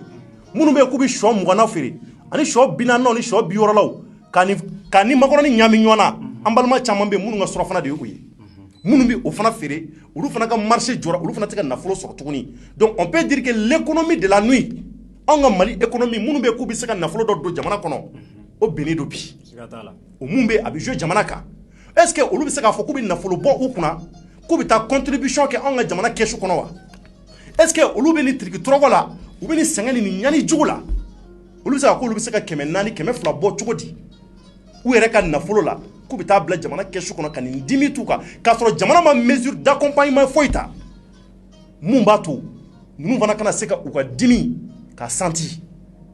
jamana ɲɛnama ninnu fɛn bɛ yen nɔ Côte d'Ivoire filɛ Côte d'Ivoire est plus de 1700 et quelques milliards u y'o de voté k'o kɛ mesure d'accompagnement ye ka jamanadenw accompagner la k'u dɛmɛ sabula u bɛ dekun kɔnɔ nin waati in na le Sénégalais plus de 1000 et quelques milliards u y'o de voté Macky Sall n'a ka maaw ka tila ka dɔ bɔ charge la anw ka jamana ɲɛmaaw a ma fɔ ko dɛmɛ tɛ kɛ jamana ye a ma fɔ ko wari tɛ taa bila kɛsu ye ka jamana dɛmɛ coronavirus kɛlɛ la mais mun labɛn de sabatilen don aw ye maa minnu bɛ dekun na ni waati in na n'u tɛ ka fɛn sɔrɔ ka sababu kɛ a ye mesure minnu ta couvre-feu n'a ɲɔgɔnw aw kɛmɛ ka mun de sabati olu ye nin ko in na anw ka jamana ɲɛmɔgɔw bɛ ka évoluer cogo jumɛn nin ko in kɔnɔ ni ko o ko taara Mali la o si tɛ bɔ a ɲɛ ma kuma in dan ye fɔli ye n'a ma appliquer a appliquera an ɲɛ b'a la couvre-feu in dɔrɔn de bɛ ka appliquer ka sababu kɛ busan ye u bɛ don ni busan de ye maaw kan ni ɲɛ b'a la ko busan b'i kan depuis e wolola fo kana bila bi la maa ka busan kelen ma deli ka e sɔrɔ i kɔ la e dalen b'a la k'a fɔ n'e bɔra 21 heures tɛmɛnen ko busan b'e sɔrɔ i kɔ la e bɔ kɛnɛ ma taxes bɛ fa sotaramaw bɛ fa o kuma mun n'a fɔra an ka ɲɛmɔgɔw fɔ o si tɛ ka labato jɛ fɔ e bɛ se ka mun sɔrɔ ka fara nin kuma ninnu kan maliyɛnw ani ka fara an ka ɲɛma ɲɛnamaw kan Thierno y'a fɔ cogo min na i kumana compte bancaire ko kan an y'a ye jamana ɲɛmɔgɔw ye compte bancaire dayɛlɛ k'a fɔ ko maliyɛn den fɛn fɛn bɛ yen i bɛ se ka contribution min kɛ coronavirus ko kɛlɛ la i bɛ se ka wari o wari ta ka ni bɛ se o se b'i ye ka maliyɛnw dɛmɛ ka contribution min kɛ coronavirus ko kɛlɛ kan k'i k'a kɛ Thierno o ka ɲi parce que Mali y'an bɛɛ de ta ye u y'a jira n na o ko Mali ye bɛɛ de ta ye mais ne bɛna ɲininkali min kɛ o an ka jamana ɲɛmɔgɔ ninnu yanni u kɛlen ka compte bancaire in créer Thierno ministre jumɛn bɛ mun ye e y'a mɛn ko ministre jumɛn ye wari miliyɔn hakɛ in bila la e y'a mɛn télé la k'a fɔ ko nin ministre in ko wayi ale ka sara n'a y'a sɔrɔ ale bɛ nin wari hakɛ in de ta nin sara la u ka dɔ tigɛ ka bɔ a la k'a bila caisse in kɔnɔ e y'o mɛn yan président jamana kuntigi n'o ye Ibrahim Boubacar Keïta ye a ye joli de bila caisse in kɔnɔ et pourtant Thierno caisse noire b'a bolo dɛ o de kan ka fɔ publiquement et pourtant caisse noire b'a bolo o b'a to dusu bɛ don jamanaden wɛrɛw la Thierno caisse noire b'a bolo e y'a mɛn k'a fɔ k'a ye wari dɔ ta o la k'a bila a la wa yɔrɔ ma kɛ 6,3 milliards min u ye mun débloqué somme min débloquera k'a fɔ ko ka coronavirus kɛlɛ n'a ye Thierno kabiri a somme débloquera fo bi e delila ka ministre jumɛn ye k'a ye jɔ télé la ka compte rendu kɛ mɔgɔw ye ministre de la communication de ka baara kan ka k'o ye o de kan ka bɔ k'a ɲɛfɔ voilà avec c'est à dire que ani ministre de la santé o de kan ka ministre de la communication dɛmɛ nin ko la yɔrɔ wari min bɛ ka don dɔ dɔ fɛ ka bɔ k'a compte rendu kɛ jamanadenw ye an ye 6 milliards mun débloqué million 200 taara k'a don nin na voilà million 300 taara k'a don an b'a ye o de bɛ ka kɛ France jamana kɔnɔ voilà français bɛ bɔ kuma bɛɛ ka kuma ko kan n kun bɛ na ni kuma ye o e kɔni b'a dɔn Afrique de l'Ouest surtout les pays francophones là les pays francophones d'Afrique jamana minnu ni France y'u colonisé an bɛ ka référence ye France de i ɲɛ b'a la Thierno ala ye don o don da hali bi n'a y'i diya i bɛ se ka t'i sigi i bɛ France 24 lajɛ i b'a ye Edouard Philippe n'o ye France premier ministre ye a bɛ bɔ mesure minnu ni fɛn minnu taara Thierno a bɛ bɔ a b'a bɛɛ fɔ u ka ministre de la santé ala ye don o don da a bɛ bɔ ka compte rendu kɛ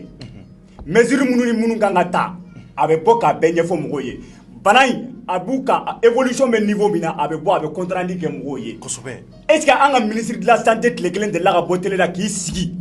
ka compte rendu kɛ mɔgɔw ye kabiri coronavirus ko in daminɛna fo bi wa Thierno e y'o ye wa ne ma ye walahi u bɛ mɔgɔ minnu b'u bolo confinement na mɔgɔ minnu b'u bolo quarantaine na je vais dire olu quarantaine mɔgɔ ninnu e delila ka maa kelen jumɛn e delila ka ministre ye ka sigi ka compte rendu kɛ olu ka situation ko la wa foyi olu bɛ balolen cogo min na an b'a dɔn wa an bɔra réalité kalama e Thierno b'a kalama ne b'a kalama mɔgɔ minnu b'u bolo quarantaine na u bɛ condition mun na coronavirus tɛ dɛ u ka condition yɛrɛ b'u faga yanni coronavirus ka s'u ma walahi i ka nin kuma in n b'a sɔn ji la bi barika don i ka kuma in na sabula anw bɛ jigin dɔɔni ministre de la santé la voilà et de l'hygiène publique Michel Amala Sidibé an bɛ jigin a la anw bɛ jigin a la kun jumɛn na Michel Amala a bɛ na waati min na ministeriso kɔnɔ anw y'a jira k'a fɔ n ko maa cɛ gɛlɛn don ministeriw kɔnɔ anw bɛ a lafasa yan jamana in kɔnɔ maa tɛ ko maa ma la ne yɛrɛ Thierno y'a lafasa an ka plateau kan sabula an y'a ye waati min na a tun bɛ baara kɛ organisation mondiale de la santé n'i ma fili olu ka fɛn dɔ tun bɛ an y'a mɛn k'a tun bɛ baara kɛ k'a ye cɛsiri caman kɛ o ko kɔnɔ ko bana dɔ delila ka kɛ a ye cɛsiriw k'o la a nanen an y'a dɔn k'a baara nɔ ka ɲi parce que n'i ko k'i bɛ maa apprécier i bɛ misali de ta a ka kɔrɔlen kan a ye mun kɛ kunun a bɛ ka mun kɛ bi tari maa ɲuman don wa est ce que a bɛ maa minnu kun olu bɛ k'a lafasa wa nka anw nana ye k'a fɔ coronavirus nanen a y'anw jigila misɛnya Michel Amala ka ko la dɔɔni an jigila misɛyara mun na anw bɛ fɛ k'o ka kɛ cogo min na a tɛ ka kɛ ten bi ne yɛrɛ Thierno ne sera hôpital du Mali la bi sɔgɔmada in na o da maliyɛnw bolo kan k'a sababu kɛ min i da sera mun ma n'o ye ka se ka jamanadenw kunnafoni waati o waati k'o bɛ ka kɛ cogo min na jamanaden minnu bɛ k'u bɛ quarantaine na u kɛmɛ k'u bila quarantaine na u ka ko bɛ cogo jumɛn dumuni bɛ ka d'u ma wa est ce que u bɛ ka jisuma sɔrɔ k'a min an bɛ finɛ ni waati mun na fura jumɛn bɛ ka kɛ u la an balimaw de don bilahi talahi anw y'a mɛn an ka kɔrɔfɔw kɔnɔ k'u bɛ ko mun na nin waati in na k'u bɛ sɛgɛn na sugu bɛɛ la u bɛ ɲɛni na sugu bɛɛ la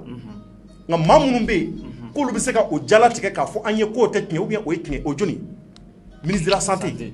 ka fara ministre de la communication olu de ka baara kan ka kɛ nin Michel le kan ka ministre de la communication maaw informer k'a fɔ ko bɛ ka kɛ tan a ye bɔ ka jamanadenw kunnafoni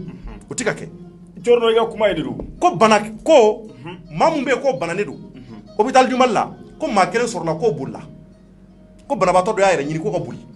ne Cɔrɔnɔ y'o mɛn n k'o bɛ se ka kɛ cogo di u ko ko walayi ko dɔ tun bɛ quarantaine na ko coronavirus tun b'a la hôpital du Mali la k'a bolila de a y'a den ka irido kɛ tan a ɲɛ tɛ dɔgɔtɔrɔ dɔrɔn k'a y'a cun ka jigin k'a k'a la ani sɛndɛgɛnin k'a bolila ko dɔgɔtɔrɔ y'a gɛn k'u ma sɔrɔ wa a bolila kun jumɛn i b'o dɔn wa ko kɔngɔ de tun bɛna ni tigɛ k'a bol'o la ne ye nin kuma in mɛn ne ko nin ye jigitigɛla kuma ye nin ye dusukasi kuma ye n ko mɛ n ko n bɛ taa ɲɛɲini a sun kɔrɔ n dara sɔgɔmada in na n ye dɔgɔtɔrɔ dɔ ye n ye n présenté ye n ko ale tɔgɔ nka a ma sɔn k'a tɔgɔ fɔ n ye n ko karisa an y'a mɛn k'a ka dɔgɔtɔrɔso kɔnɔ n'o ye hôpital du Mali ye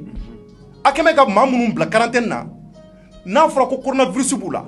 ko cɛ dɔ sɔrɔla la ko cɛ kamana gɔngɔjugu sabu tellement que kɔngɔ y'a s'a dan na a tɛ dumuni sɔrɔ k'a dun a kɔnɔ tɛ fa k'a ye sendegeni cɛ ko hali sini ka taa yɔrɔ dɔn cɛ ko n ma ko Cɔrɔnɔ nin kuma in ne tɛ ne ma deli ka nin mɛn a ŋ'e pourtant nin kuma bɛ dugu kɔnɔ dɛ wa k'ale ma deli ka nin mɛn n ko cogo di ko kuma in tɛ tiɲɛ ye ko mɔgɔ b'olu bolo yan nɔ k'u bɛɛ bɛ lawula ɲuman na u bɛɛ bɛ fɛn ɲumanw na wa ça va très bien anw ko k'o tɛ baasi ye n ko mais an yɛrɛ bɛ ɲɛɲini kɛ k'a ko ɲɛɲini ka ɲɛ hali bi Cɔrɔnɔ dɔgɔtɔrɔkɛ ma sɔn ka tiɲɛ f'i ye n ko peut-être kuma bɛ se ka k'o ye nka tiɲɛ Ala de b'a dɔn a ngalon Ala de b'o fana dɔn nka quel qu'en soit alpha anw bolo bɛ si jɔnni ma nin na o ye ministre de la santé k'a jira k'a fɔ Mali bɛ ka traîner Mali bɛ ka munuma anw bɛ ka munuma nin ko in na jamanadenw kunnafoni tɛ a ko la anw balima minnu banana a fɔra ko bana in maa minnu minɛ maa 40 ani joli est-ce que o de y'a nombre exact ye wa ɲininkali gɛlɛn est-ce que maaw ma bana depuis don min na a fɔra ko banabaatɔ 2 minnu yera muso ni cɛ est-ce que maaw kun bananen tɛ depuis o don fo bi wa parce que don min na ne taara interview la u ye maa 100 ni maa 1 minnu gɛn ka bɔ hôtel Lamici kɔnɔ olu mɔgɔw ko MINUSMA maaw bɛ yen k'u kɛmɛ k'u bila quarantaine kɔnɔ hôtel kɔnɔna na a kɛra k'olu bɛ bɔ k'o fɔ bi anw ko est-ce que o fɔra anw ye communiqué la munna ministre ma bɔ k'o fɔ an ye ko dɔw bɛ quarantaine kɔnɔ hôtel Lamici la pourquoi ministre ma bɔ k'o fɔ jamanadenw ye munna maa minnu bɛ yen k'u bɛ ka nɔgɔya fura minnu bɛ ka kɛ u la u ko bɛ cogo jumɛn kan minnu bilala confinement na hali o don ne bɔra ka Michel Camara wele u ye minnu bila confinement la Titibugu la f'a fɔra ko marakakɛ mun bɔra u ka du kɔnɔ a kɛra ɲɛna olu bɔra la u ma fɛn fɔ maa ye u ma communiqué kɛ foyi ma fɔ maa ye fo bi est-ce que o ye jamana sérieux ye est-ce que ɲɛmaa minnu bɛ anw kunna a ɲɛmaaw u ka cɛsiri fɛ est-ce que u b'a dɔn k'a fɔ ko mun n'a bɛ ka passer an bɛ ka jateminɛ k'a kow kan wa o de ye ɲininkali gɛlɛn ye munna jamana tɔw bɛ ka sure k'u ta la cogo mun na anw tɛ ka sure k'an da la ten dɔw bɛ ka bɔ dɔw ka courant da la anw da yɛrɛ filɛ nin n'an ma farati yɛrɛ ko jamana ɲɛmaaw ma farati k'a fɔ ko énergie kana k'u kana courant wariw minɛ ani ji wariw anw laban bɛ sɔn k'an ka kalo tɔni kɛ dibi la n'i y'a ye kalo yɛrɛ mana sa an bɛ taa facture sara mais malgré tout ça u bɛ courant tigɛ an na sufɛ fana Cɔrɔnɔ i kumana yɔrɔnin dɔ kan a ka di ne ka contribution dɔ k'a la quoi e b'a dɔn o ye mun ye Mali n'i ko ko le Mali est à la traîne i ma nkalon tigɛ dɛ i ye tiɲɛ de fɔ n'i y'a jateminɛ an dafɛ duguw la coronavirus donna jamana fɛn fɛn na ye jamana ɲɛmɔgɔw bɔra ka fɛn dɔ kɛ u bɛɛ ye action dɔ kɛ ne bolo an yɛrɛ tun bɛ k'olu ka évolution taabolo de kɛ n'u ye couvre-feu ka n t'a dɔn n'a sɔrɔ i hakili bɛ kow daminɛ la n'olu ye couvre-feu k'u fɛ bi sini an bɛ couvre-feu kɛ n'olu ka sɔrɔdasiw ye bugɔli kɛ sini an ka sɔrɔdasiw bɛ bugɔli kɛ ne bolo aw bɛ ka évoluer n'olu ka rythme ye munna olu ye mesures ta ka ɲɛsin population mɔgɔw ma n'o ye ka courant ko ni ji ko nɔgɔya la munna an m'a lajɛ k'olu ladege o fana la komi a y'u ladege kɔrɔlenw na munna an m'a ladege olu la ɲininkali gɛlɛn i da magara yɔrɔ dɔ la n'o ye économie de nu ye Cɔrɔnɔ économie de nu ye nafaba de b'a la Cɔrɔnɔ ko in bɛ ka taga cogo min na a bɛ ka n jɔrɔ a bɛ ka hami n bɛ ka siran munna mbega siranye mun ye ba don ma caman de be chorno o kun buga restaurant fere n'u ka fɛnw kɛ bibi na couvre-feu sababuya la u bɛɛ donna so kɔnɔ wallahi u tɛ ka se ka feere kɛ denw b'u bolo musow b'u bolo balimaw b'u bolo wa n'i y'a ta k'a lajɛ a caman bɛ yen cɔrɔnɔ a bɛɛ somɔgɔw bɛ villagew de la wa ni kalo sara u yɔrɔ min na o b'a sara somɔgɔw jigi de y'u ye kosɛbɛ kalo mana sa olu de bɛ u b'u ka kalo wari sara wallahi u b'u ka jiw sara u b'u ka courant sara an ka gouvernement a ye mɔgɔ a ko couvre-feu ka décréter bɛɛ ye couvre-feu respecté aw fana ye mesure jumɛn de ta k'a ɲɛsin aw fana ye mesure jumɛn de ta o ko la an y'a ye Sénégal Macky Sall on appelle ça les mesures d'accompagnement u kɛmɛ k'o de ta u kɛmɛ ka mun de ta o ko la Macky Sall ye 50 milliards k'o de débloqué ka taa don vivre la vivre tɛ dɔwɛrɛ ye hadamadenw bɛ balo ni mɔgɔw mako bɛ minnu na Allahu akbar ka se ka di olu ma Sénégal olu y'o kɛ Mauritanie président ala ka barika don Macky Sall la Mauritanie président a y'o ɲɔgɔnna kelen de kɛ courant ni jiko ka essayer ka nɔgɔya mɔgɔw ma ne ko munna an ka faamaw u b'o bɛɛ jali mun n'o tɔ kɛ ni n ko n bɛ siran cɔrɔnɔ et puis an ka suma de n ko de ye ko problème ye ni n ko n bɛ siran yakili b'a la ni IBK kelen in a ka fanga kelen in na a ka ministre dɔ tun bɛ yen Ami Kane ni hakili b'a la Ami Kane ni yakili bɛ Ami Kane na Ami Kane de nana ka na déguerpissement kɛ yakili b'a la waati elle était gouverneur voilà a ye déguerpissement kɛ wagati mun na ka mɔgɔw ka yɔrɔw kari-kari siradaw la k'a fɔ k'u kɛlen don ka siraw encombré ko maaw tɛ se ka tɛmɛ embouteillage bɛ fan bɛɛ cɔrɔnɔ siraw o ko kɛra olu mɔgɔ minnu wulila ka bɔ yen a y'olu gɛn ka bɔ yen est-ce que évolution donna ko la wa foyi olu maa hakɛ minnu wulila maa joli b'u la cɔrɔnɔ olu kɛra zɔnw ni tɛlɛnkanw ni binganikɛlaw ye dan t'a la wa nin couvre-feu min filɛ nin ye maa hakɛ minnu tun bɛ fɛɛrɛ kɛ sufɛ n'u kun b'u ka balow ɲina u dahirimɛw an'u ka denbaya dahirimɛ n'u kun b'u ka denbaya la dahirimɛ n'a ye cɔrɔnɔ olu maa ninnu bi na fɛn t'u bolo k'a kɛ olu bɛ laban ka kɛ mun jumɛn de ye wallahi billahi fɛn t'i bolo k'a sara i bɛ so min na i bɛ location de la courant b'i kan ji b'i kan i den mana bana i b'a furakɛ muso mana bana i b'a furakɛ couvre-feu min bɛ sen na sɔrɔ wɛrɛ tɛ e ye e ka sɔrɔ bɛɛ kun baselen don o sufɛ wari ɲini de kama cɔrɔnɔ o tigɛr'i la i b'a kɛ cogo di i laban bɛ kɛ zɔn ye i laban i na marifa ta ka taa baara kɛ dɔ la dɛ soit i b'i ka minɛnw cɛ ka taa tunga la a laban y'o ye tunga taga bɛ se ka kɛ bilen yan u tɛna yɛlɛ ji kan ka taa n ka caman bɛ taa ji la u jigi tigɛlen n'i jigi tigɛra i b'a dɔn jigi t'i ye tugun ni masa ala yɛrɛ tɛ i bɛ kariya k'i jigi sɛmɛ ala la ka fɔ ne bɛ batigi hali ne bɛ sa ne ye dɔ sɔrɔ Maroc o tigi o kuma kelen de fɔ hali n'i bɛ sa i bɛ yɛlɛ o ba kan ka taa parce que i jigi tigɛra i jigi misɛnyana voilà donc cɔrɔnɔ ɲɛ bɛ la ni a hypothèse baden de bɛ yen mesure d'accompagnement an ka jamana ɲɛmɔgɔ a ɲininen don u fɛ u ka mesure d'accompagnement ta u k'an dɛmɛ Mali ye fantan jamana de ye Mali kɛsi voilà jamanadenw tɛ se ka taa u ka nafolo bila kɛsi kɔnɔ tant que ko dɔw bɛ yen ni an b'o jɛ to an yɛrɛ dama ni ɲɔgɔn cɛ a bɛ se ka kɛ faso kanu kama a sɛbɛnnen bi n bɛ se ka kɛ aujourd'hui il y a beaucoup d'opérateurs économiques minnu bɛ yen k'u ye wulikajɔ kɛ ka dɛmɛ lase an ka jamana ma u caman y'a kɛ u n'a ka kan wa u y'a kɛ nafa mun kama ala de b'o dɔn wa an bɛ dugawu kɛ ala k'u sara amina ya rabbi Mali bɛ yɔrɔ min na ko bi anw bɛ sɛgɛn waati la siga t'a la anw bɛ jɔrɔ waati la siga t'a la anw haminen don nin waati in na kosɛbɛ kosɛbɛ anw ka jamana na an sigi o sigi an b'an sigi mun de la an b'a ye k'a fɔ ɲɛmaaw bɛ yen n'u ye kuma mun fɔ k'a bonyana nka u kɛmɛ ka mun de labɛn a kɔfɛ mun de labɛnnen don mun labɛn bɛ a kɔlɔlɔ kɔfɛla la anw b'a ye k'a fɔ o caman de tɛ sigi ko kelen kan o caman de tɛ sigi ka ɲɛ mun b'a to jamanadenw u caman kana kɛ zun ye u caman kana kɛ mɔgɔ fagalaw ye u caman kana kɛ binganikɛlaw ye bɛɛ b'a dɔn coronavirus a donna diɲɛ dugu o dugu kɔnɔ Maliyɛnw b'a fɔ aw ye bi a b'a sɛbɛn crise saba bɛ yen o bɛ don o dugu kɔnɔ la crise sanitaire crise sanitaire kɔfɛ Maliyɛnw crise mun bɛ yen n'a bɛ tila ka don o ye crise sociale ye a bɛna laban mun na n'o ye crise économique ye o don ko Niyarazi Baci an bɔra k'a walawala an bɛɛ k'an sigi o kan furaw bɛna gɛlɛya furaw tɛ sɔrɔ Maliyɛnw degun bɛna don jamana kɔnɔ gɛlɛya bɛna na jamana kɔnɔ an yɛrɛ damaw bɛna ban ɲɔgɔn na an b'an yɔrɔ jɛ ka bɔ ɲɔgɔn na ka sababu kɛ bana in a laban bɛ taa ba sɛngɛ jugu mun na an laban an kana muru yɛrɛ ta ɲɔgɔn kama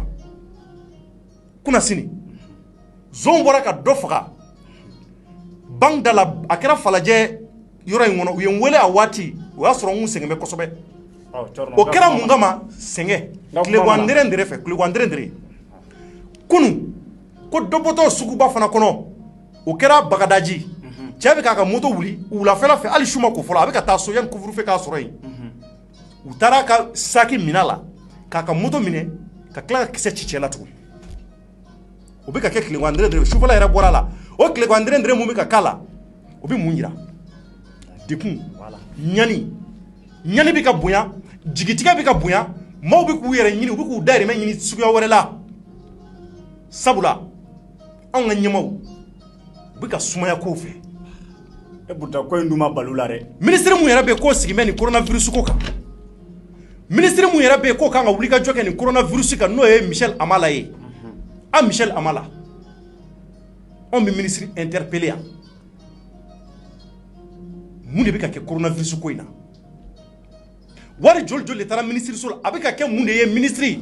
monsieur le ministre wari bɛ ka kɛ mun ye jamanadenw ko k'u bɛ fɛ k'a dɔn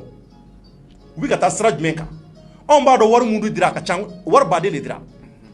chinois ka milliardaire mun bɛ yen o nana dɛmɛ kɛ siga t'a la a dɛmɛ kɛra an bɛɛ bɔra a kalama ne yɛrɛ cɔrɔnɔ kuma kɛnɛ kan monsieur le ministre ko bɛ ka boli sira jumɛn kan anw da bɛna k'a la diɲɛ don o don de a bɛ papier dɔ bila dɔrɔn k'a sɛbɛn ko DK aujourd'hui total 46 47 cas DK aujourd'hui total 52 cas DK aujourd'hui ko dɔ yera commune 5 na dɔ yera commune 6 la anw da bɛna k'a la o dɔrɔn de ye wa fo ka taa coronavirus ban mun ko de bɛ sen na ministre wariw bɛ ka taa sira jumɛn kan banabaatɔ bɛ cogo jumɛn a ko bɛ ka évoluer ou bien dɔ de bɛ ka bɔ a la mun ni mun de kan ka fɔ jamanadenw ye an ka frontière minnu bɛ yen n'a ko k'a y'a datugu k'a sɔrɔ aw sumayara o datuguli mun yɛrɛ fɛ o datuguli olu bɛ cogo di est ce que maaw tɛ ka don hali bi ministre u kɛmɛ ka mun de ta o ko la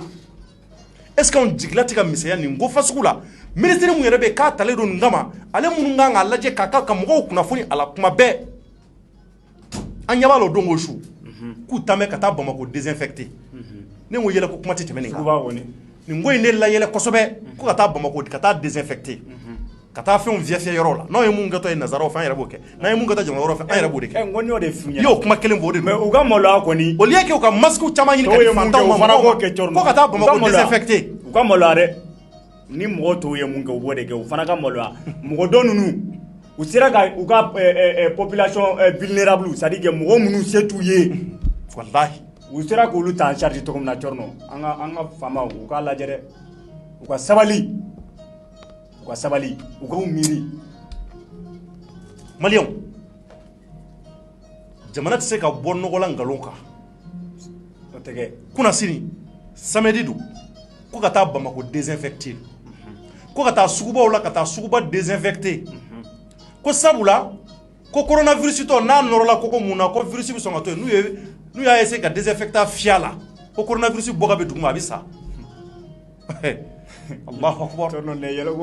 maliyɛnw Allahu akbar ko ka désinfectant ko k'o ta k'o fiyɛ Bamako sugu kɔnɔna dɔrɔn de la sugu kɔnɔna dɔrɔn i b'a fɔ coronavirus a siyɔrɔ de ye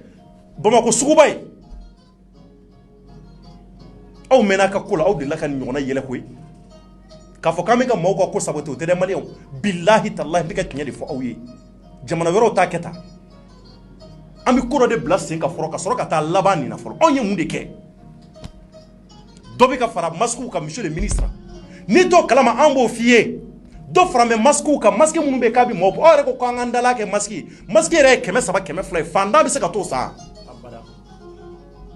mun ka nasɔngɔ ko kɛ n b'a bolo kabako ye o bɛ se ka taa 200 300 bɔ a kun ani kɛmɛ k'ale taa masque san masque mun yɛrɛ bɛ yen a ko k'a kan ka don ko don o don i ka kelen don o b'a jira k'a fɔ semaine kɔnɔ e dɔgɔyalen kan ka kɛ den 5 ye i b'o bɔ min jeune mun bɛ yen ni dɔ farala da kan monsieur le ministre aw dɛsɛ bɛ ka wuli ka jɔ ko la anw y'a ye k'a fɔ Côte d'Ivoire jamana kɔnɔ n'o ye Abidjan ye Côte d'Ivoire maa minnu bɛ Côte d'Ivoire u tulo bɛ n na Ivoiriens ka ɲɛmaw wulila ka taa don sugu kɔnɔna na ka taa sɛgɛsɛgɛli kɛ maliyɛnw ka taa lajɛ jɔni ni jɔni ɲɛmɛ ka dɔ de fara safunɛ d'aw kan gel d'aw kan masque d'aw kan n'u ye maa o maa minɛ u b'o datugu kaso la k'a bɛɛ ka to a da kelen na foyi kana bɔ a la anw ka ɲɛmaw ye mun de ko la anw ka ɲɛmaw kɛmɛ ka mun de kɛ o ko la olu tilala ka plus de milliards k'o voté ka jamanadenw dɛmɛ o ko la tuguni e k'anw ka ɲɛmɔgɔ ka ko ye le ministre de la santé ka wuli k'olu bɛ taa Bamako désinfecté u wuli o wuli anw kɔni y'a ye k'a fɔ depuis coronavirus daminɛna anw ɲɛ tɛ yɛlɛma ko foyi la ka don nin ko in na n ye mun fɔ o kelen don DK o de yera bi K3 o de yera bi K4 o de yera bi o total bi bɛn nin ma maa kelen sara maa kelen nɔgɔyara dɔ farala kan dɔ minɛna Kayi a banna wallahi a banna maliyɛnw anw de foyi mɛn tuguni ka tɛmɛ nin kan o tuma mun de dogolen don anw na monsieur le ministre anw tɛ mun kalama munna kuma tɔw tɛ ka fɔ jamanadenw ye a ye fɛn fɔ an ye an bɛ faamuyali sɔrɔ mun na jamana tɔw bɛ ka kɛ cogo mun na anw bɛ fɛ anw ka tɛmɛ u la an bɛ fɛn olu ladege dɛ an bɛ fɛ ka tɛmɛ olu la de sinon Cɔrɔ ni ko i b'a ta k'a lajɛ mun yɛrɛ dabaliban bɛ na i b'a dɔn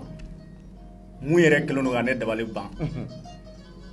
jamana minnu yɛrɛ Mali b'u ɲɛ i n'a fɔ Niger ninnu ani Burkina le Mali c'est la troisième économie de l'UEMOA Mali de y'o ye o ye tiɲɛ mun b'a an ka ɲɛmɔgɔw bali ka mun b'an u bali ka mesure d'accompagnement ta la troisième économie de l'UEMOA a ye kuma yɛlɛmɛ ka ɲɛ dɛ l'UEMOA fait 8 états Mali ye troisième de troisième kosɛbɛ e Cɔrɔ ninnu tɛ se k'a fɔ an ɲɛna k'a fɔ ko wari tɛ jamana kɔnɔ ka se o degré la sa k'a fɔ k'u bɛ dɛsɛ ka anw dɛmɛ an m'a fɔ a ka warijɛ ta k'a d'a ma an m'a fɔ k'a ka sanu ta k'a d'a ma mais Cɔrɔ an mako bɛ fɛn minnu na an mako bɛ fɛn fitinin minnu na a y'u kan ɲɛ de grâce a y'u kan ɲɛ an tɛ gɛribu yɛrɛ an ni mun ka kan b'o de revendiquer maliyɛnw tɛ gɛribu yɛrɛ mais an ni mun ka kan an b'o de ɲɛfɔ aw ɲɛna aw kan ka mun kɛ aw kan k'o de kɛ Cɔrɔ sinon coronavirus a ma bali Mali autorités la dɛ ne bolo coronavirus donna Afrique fan bɛɛ yɛrɛ n bɛ se k'a fɔ fan bɛɛ yan'a ka don Mali kɔnɔ e yɛrɛ kuma mun fɔ u ka baara o de o don o don u n'u jɔ dɛ 3K yera 2K yera an ye nin personne hakɛ an y'olu bila quarantaine na olu bɛ condition mun na o tɛ fɔ an ye 2K minnu yera u bɛ yɔrɔ minnu na an t'a dɔn aw kɛlen don ka mesure minnu ta an t'a dɔn don o don a bɛ minnu fɔ sensibilisation an y'a ye président IBK yɛrɛ bɔra télé la a bɛ taa tɛgɛw ko ni safunɛ ye ne bolo ouverture média kelen ye Cɔrɔ kabiri coronavirus ma don Mali la fo ka taa fɔ k'a donna Mali la fo ka na se bi la an ouverture média an n'an ka directeur ne bolo an wulilen don k'a jɔ an sen kan bi la ko tɛ ka taga kabiri fɔlɔ la yanni gouvernement k'i don a don sensibilisation ko la an de y'a kɛ yan o de y'an se de ye